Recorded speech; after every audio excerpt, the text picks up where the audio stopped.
2013, early 14 when we were designing Ethereum.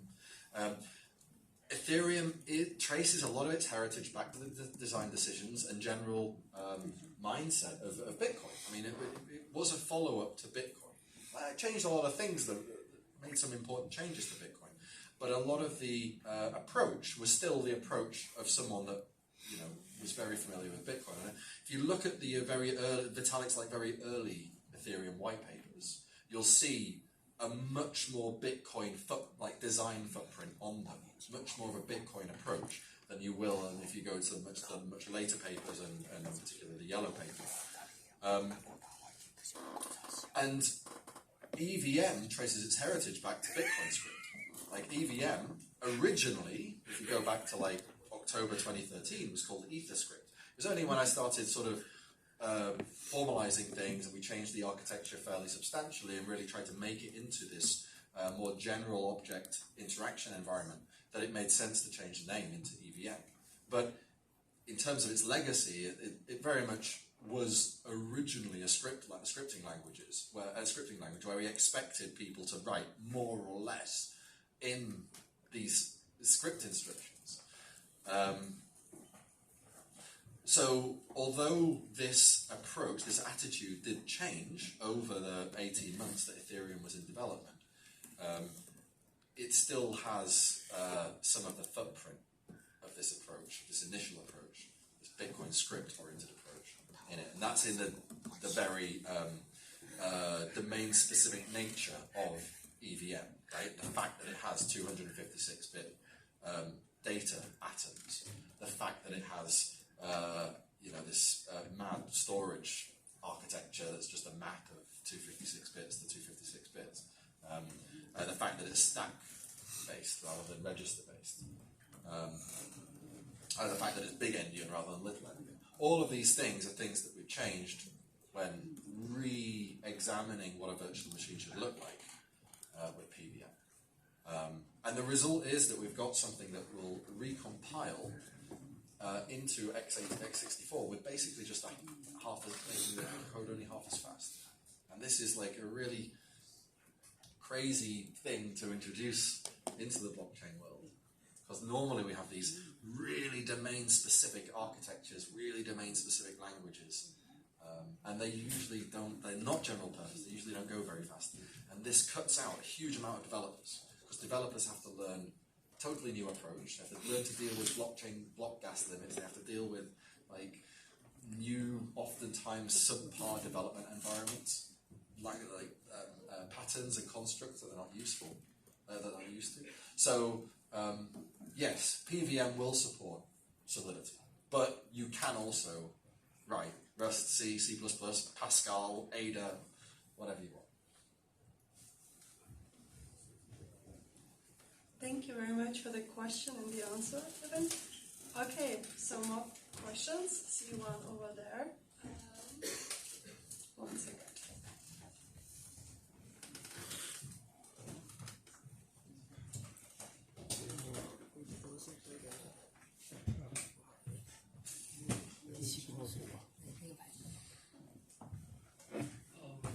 Thank you for the sharing. And I have a question about, so while providing a better infrastructure for the blockchain space, so what kind of application is James trying to attract in the short term or mid term? I mean, to a large extent, because it's so base level, to a large extent, it's really about opening the doors and not having any particular applications in mind. I mean, as I mentioned, the core place service is sort of the first attempt at creating a platform that could be considered to be an application of Jam that creates this novel environment for deploying onto a decentralized computer. This like very high performance, actually Turing complete composable environment.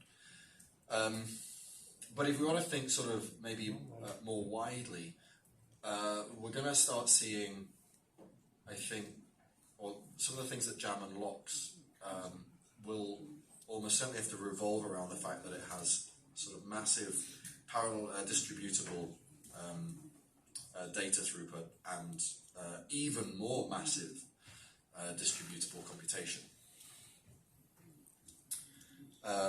we might see more sophisticated, games appearing like actually on chain.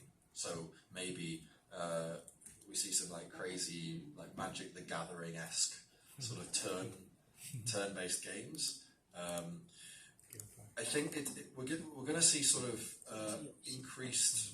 I mean, smart contracts were good for what they were. I mean, they allowed us to play around with things like NFTs and DeFi. But if you want to write anything that's like really processing intensive, you have to use something off chain and kind of feed the results, and then you have the problem of consensus and security. You have to start proving the results are correct, which puts you getting centralization biases towards provers, and it all becomes a big mess. If you can just write the thing on chain in the first place, you can avoid all of this mess. So that's really what we're pushing, what Jam is opening up. It's like, don't worry about the level of computation, the processing sort of power open to you. It's enough, it's big, it's fast. Now you can start just writing what you always wanted to write, but kind of could only write a tenth of it or a hundredth of it because the resource that you had was so expensive or so slow or so little. So yeah, I mean, I think inevitably to some extent we're just going to see existing use cases done bigger, better, and including more people, cheaper. But if we want to do, say, ultra low cost UBI system or ultra low cost personhood identity system rolled out globally, like you need this level of sort of coherence and processing power and data bandwidth. Like these things can't exist on the current systems. We kind of know that in the back of our head, so we don't even really bother trying to think about it too much. And it's really about sort of bringing people back into the mindset of actually maybe that is possible. Maybe you need to revisit it. Thank you. And also following up a question, so about the 6-second latency, would that be any constraint to, let's say, like if I plug in Oracle, and is it is it like price and time sensitive? Because the 6 seconds sounds like unnecessary. With an Oracle, if you want the Oracle data to flow through Jam to like all corners of Jam, then yeah, you're going to have to put up with a 6-second latency in worst case. Again, it's like don't look at me, blame physics. But if you want, if you're going to sort of name the corner of Jam that you want the data to be more available in faster, then you've got core affinity for that, which basically means if you keep using the same core for your processing your data, then it's just going to be available instantly. On a more obvious note, if the data is in a work package, which is feeding into a core, and you're using it in the same work package, then of course it's there, it's available instantly. And work packages are a big thing, they're big chunks, right? You would use a work package to take a chain, a super high throughput chain, like a good quality parachain, we're talking like maybe 1,000 TPS, and be able to process all of that. Yeah. So work packages are not small things. It's not unreasonable that you would just say, well, look, if you want access to Oracle, to literally up to the second Oracle data, just parcel it in with the same work package. And this is what CorePlay brings to the table transparently. So CorePlay basically says, if you're willing to pay to be co-scheduled with the Oracle service, you're going to get this 0-second ultra-low latency data. If you're not willing to be scheduled to co-schedule, to pay to co-schedule with it, then you're going to get maybe 6-second old data. That's just the cost. And it's like, by attaching an economy to coherence or decoherence, we provide for graceful degradation, right? And you don't get it to nearly the same extent when you're on a fully partitioned state space. The degradation is still there, it's just not so graceful. It's kind of like you're either on the same parachain, in which case it's a synchronous read, or you're on a different parachain, in which case you kind of have to send a message, or you have to get something that's going to oracleize a state from the previous block for you, and it all gets very messy very quickly. With CorePlay, we get rid of that mess, And you just get to choose. It's like, are you going to pay over the market in order to be co-scheduled and get the Oracle data fast? Or are you going to pay under market, in which case it's slow? But otherwise, it's exactly the same code, exactly the same thing happens. It's just fast and slow. Thank you. Perfect. Thank you. Okay, let's squeeze in one last quick question. Who has a good question? Someone here?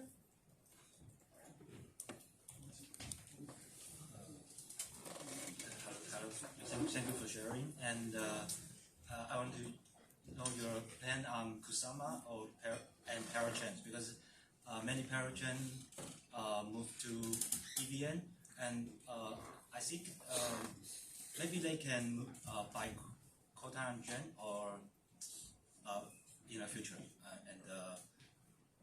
I want to know what you're thinking on this news.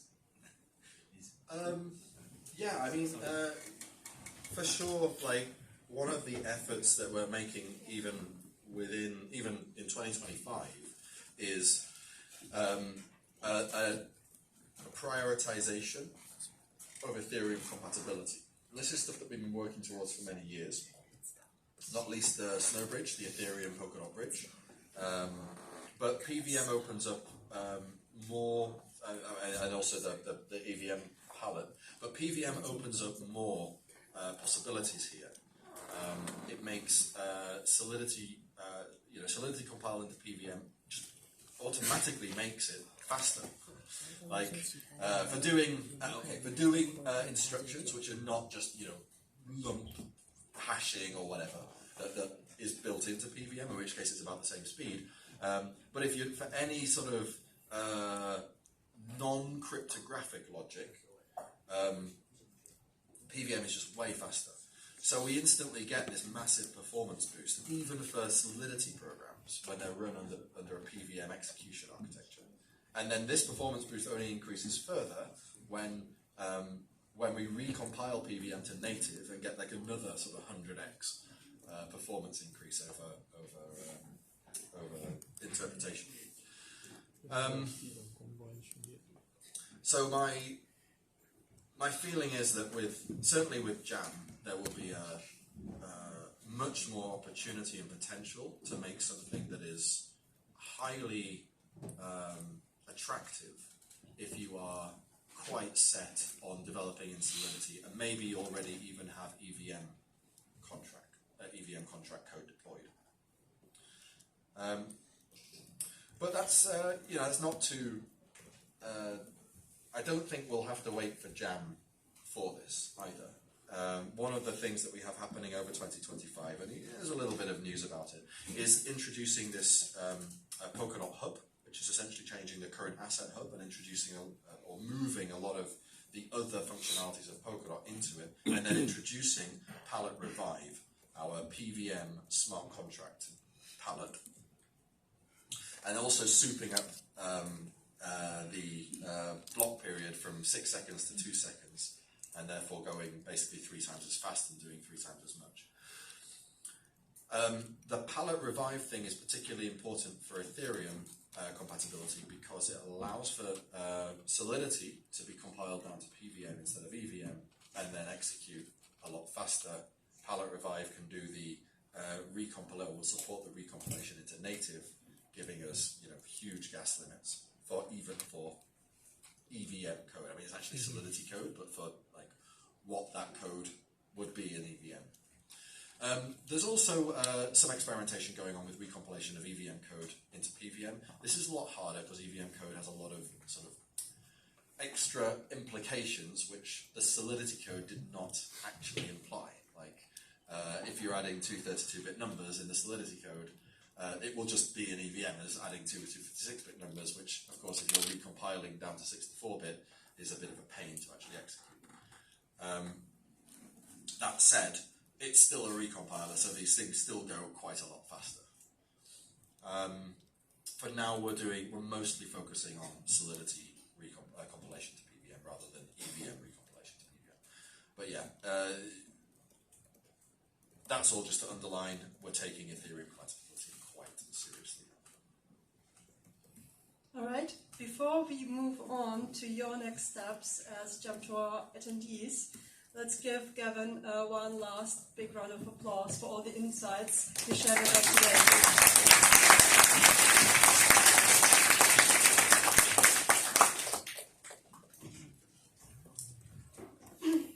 Okay, so now you heard a lot about Jam, Polkadot, the true Web3 ethos, so you might wonder, how can I be part of it? How can I be part of Jam? How can I be part of Polkadot? So extra for you, we compiled a little overview of the most important resources which you can scan. So the first one is the general jump chart on Elements. Then, of course, you're welcome to read the grey paper on the grey paper website. Then we created a Notion document, basically an overview of all resources available within Polkadot, such as grants, funding, which you can use to get active, start building, or even doing events within Polkadot and Jam. And there will be also special Jam tours created by the Polkadot Blockchain Academy end of this year in Bali. Everyone is welcome to apply for it. So I'm not sure if all the costs will be covered, but I'm sure most of the costs will be covered, so please apply. I think it will be a very special course. And yes, so with this, I would like to wrap up our session and say thank you all for attending and asking your questions.